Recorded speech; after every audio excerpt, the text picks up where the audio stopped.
بحس بنتي مش بتشبع، بتاخد وقت كتير وترضع فيه. هل ده طبيعي؟ لا، مش طبيعي. الطبيعي في جلسة الرضاعة بقى من تلت ساعة لنص ساعة. أكتر من كده يبقى في مشكلة عندك في الالتقام الصحيح للثدي. تابعي كورس الرضاعة الطبيعية اللي أنا عامله فوق في قوائم التشغيل، وتابعي فيديو الالتقام الصحيح والقعدة الصحيحة ليكي وللطفل.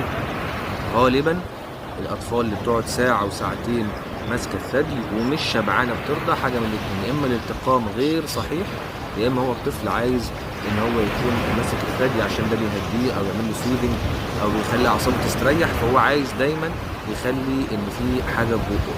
لو اطمنت إن في وضع التقام صحيح، خلاص ما نقلقش. ممكن ساعتها بقى إيه يعني نفطمه من العادة دي بشويش وبالتدريج. لكن أهم حاجة اطمني إن في لبن في صدرك، اطمني بتاكلي وتشربي كويس، واطمني إنك بتعملي الالتقام الصحيح